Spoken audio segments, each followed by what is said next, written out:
Hi, Scorpio. Welcome to your May 2018 Astro Update. It's Rena here, and I was trying to figure out exactly what is going on for you. There's a lot of emphasis on the 7th house of committed partnership. So whether you are somebody who is dating and you're looking to settle down, or whether you're just looking for your life partner, this could be featured for you right now. I will say, though, Uranus is going into Taurus on the 15th. And on that same day, we're going to have a new moon in Taurus in that 7th house. Now, with Uranus going into the 7th house, there could be a lot of ups and downs when it comes to any kind of committed relationship. You may find that it comes out of the blue. Now that's a nice possibility where when you least expect it, you find your soulmate. But there can also be a situation where you tend to attract unusual circumstances to you because Uranus is also very eccentric. And so you may attract a partner who is very outside of mainstream life. You may attract somebody who wants an unusual type of relationship, like maybe even an open marriage. I wonder how many Scorpio people are down for that, are down for an open marriage. A lot of people don't really understand the concept of open marriage. They think it's basically that somebody's just cheating all the time. But cheating means that you're going behind somebody's back. This is when both parties agree that they want to have more relationships than just that monogamous relationship. But it's certainly not for everyone. And along those same lines, even a polyamorous relationship is outside of the mainstream, and that may be something that some people are experimenting with. Again, I don't know how many Scorpios are down for that because you guys tend to be very into that intimate relationship, and you might feel that bringing outside people would totally, water down your relationship at the very least. And you might not think that that's a thing to do. But, something a little bit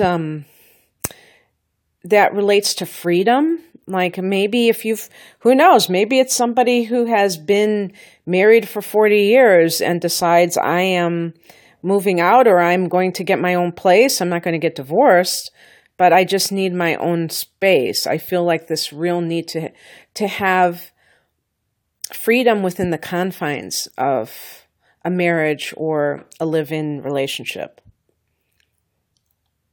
So that's going on mid-month.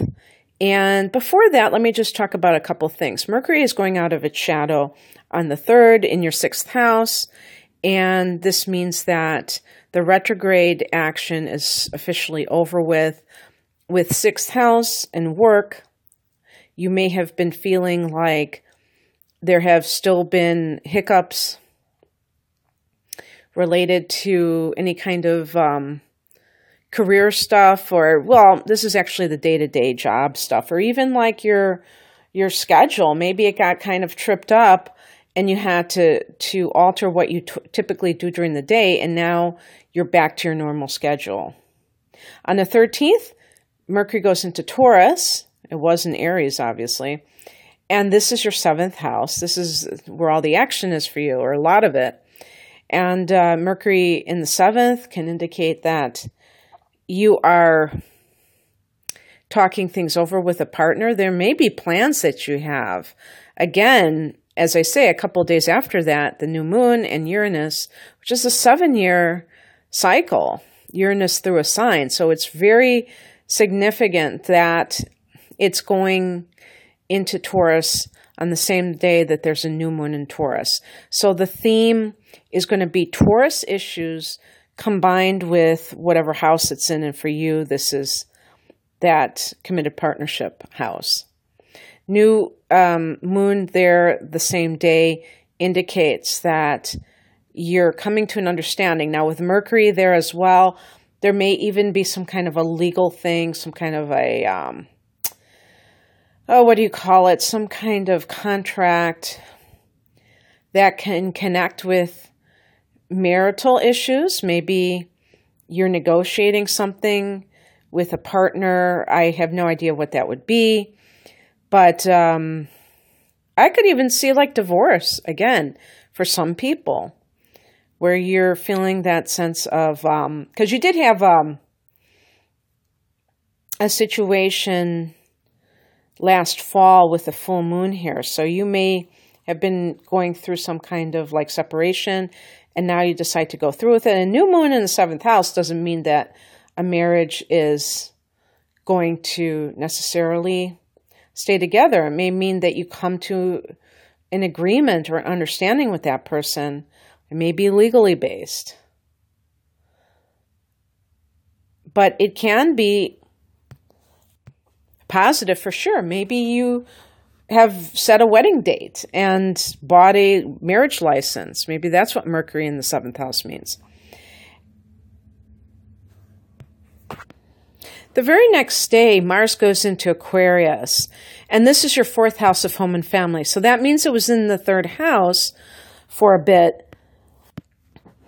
And the significance of this is that, you know, the first half of the month, you have it in your 3rd house, which can deal with your siblings. And then the 4th house is home and family. So you may be having some kind of issues regarding some matter that's connected to family. And I do see here that on the 20th, the sun goes into your 8th house, which is Gemini, and the 29th, Mercury goes into that house. And Mercury, again, could be contract, so it could be dealing with probate issues for some of you if you have a mother who has passed away, or just, it could, sometimes the 4th house, they say the father, I don't know why, but let's just say a parent, or maybe there's some kind of issue surrounding the house. Real estate matters that connect you with other people in your family, and you're experiencing conflict with this. That's one possibility. Another possibility of Mars in the 4th house is that you're renovating your house. You know, a tear down, something very, you know, physical and things like that. So that's going on. And then on the 19th, you have Venus going into Cancer, fellow water sign.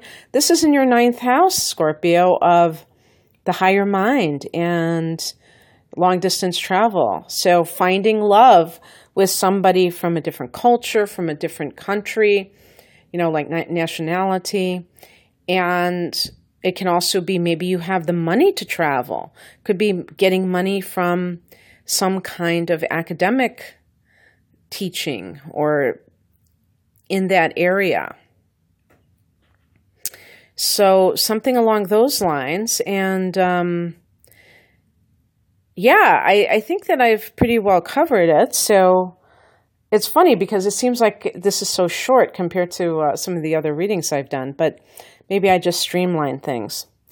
Okay, Scorpio, I hope that you enjoyed this, and I wish you all the best in May. If you'd like a private reading, I do have natal chart interpretations, and these combine analyzing your personality and your talents and patterns along with looking at the trends for the coming year, or, you know, whatever 12-month period that you order.